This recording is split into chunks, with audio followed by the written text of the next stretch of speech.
ดังคุณตาผู้นั้นสร้างได้ด้วย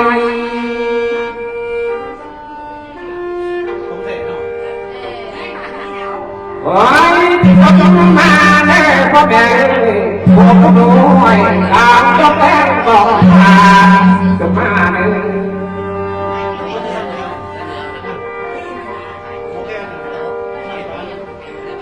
โอ้ยก็ต้องมาแน่พ่อแม่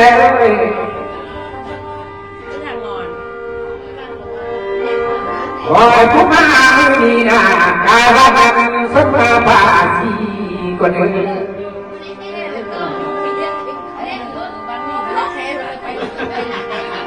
สายผู้กายกาดีกายสมมาภาเก่า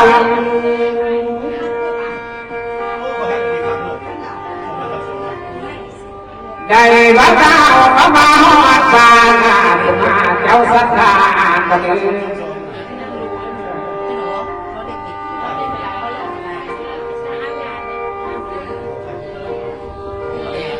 โอ้ยความจงหน้าจะเดินมาทำของทำการเงินเสียละลา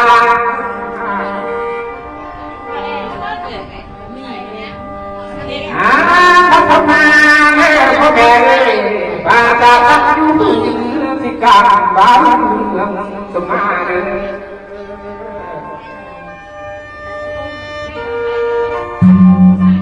ใจพระคนทั้งเมืองป่าละเขางานเก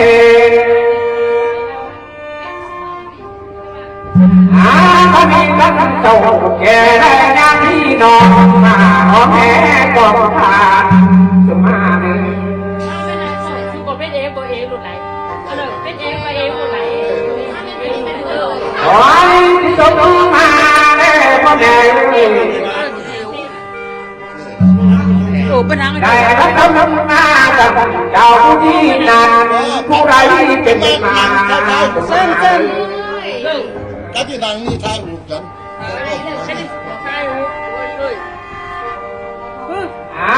มาสบมาแม่พ่อแม่จำเจ้าสักลาผู้เป็นเขา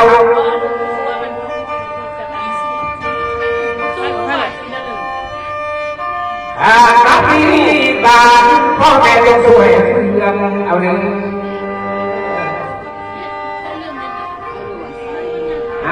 นักการนักพิจช่วย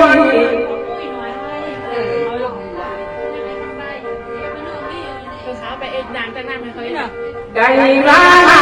หอดีนะพ่อแม่งานไม่เป็นโอ้ยอ่ะ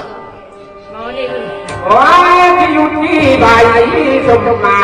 ใบสะกวน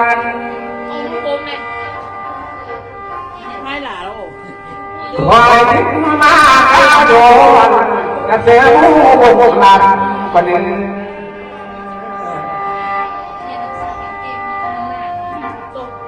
โอ้มาเน่พอแก่เลยจะมาทำหน้าที่ผู้เมื่อยแก่หน้าแก่ผู้เมื่อยก่อย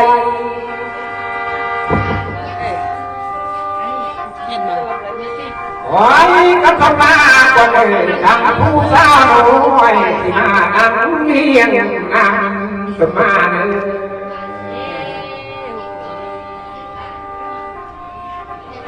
มอลำให้ได้รับตำนาเดียวทั้งสายที่ทับเท้าคนใด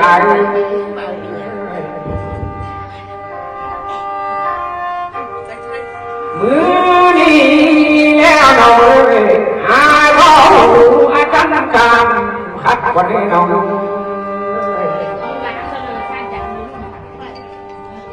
ได้มาน้อง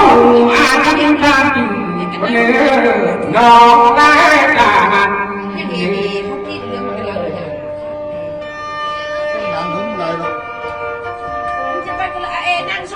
เขาฟังข้าโมยลายมาทางข้าวห้าหงสะบันทองกว่านกกินอะไรหรอไอ้สิ่งข้าวอะไรจะเมื่อเนอะเมื่อเราจะนั่งตั้งบ่ายเนี่ย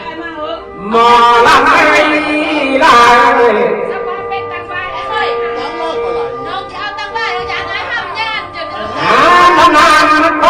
งงานปฏิเดชิงเก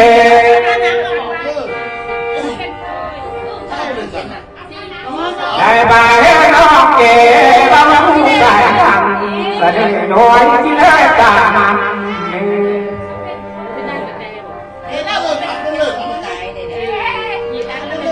โอ้แพงตายเลย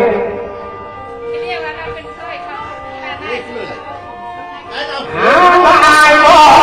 อ่านก็ได้ทำคนเดียว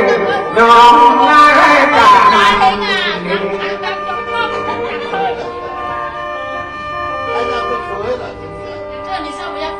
หา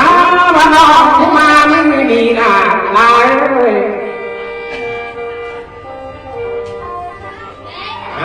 บ้านนอกมาทางยิ่งละมาทางตา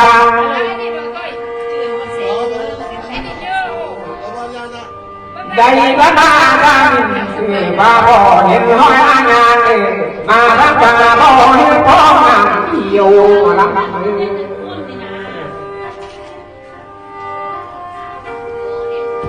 เมื่อนี้แล้วหน่อยก็จะนั่งโนราตาพัฒนาญาณฉันจะตั้งตัวตายเฉย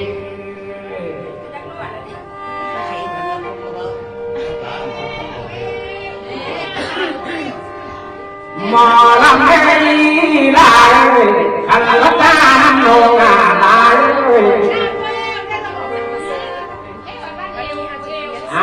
ก็อยากลาย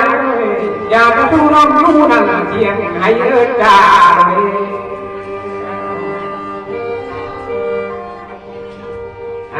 น้ำตาลน้ำหมอตัดเลย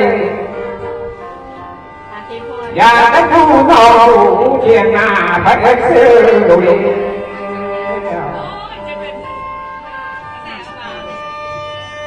โอ้แพงน้องเลยได้มาเยี่ยมต่อเยี่ยมตากับตั้งโตมาก็ด้วยนั้นอยากจะได้ปวดตาเด็ดง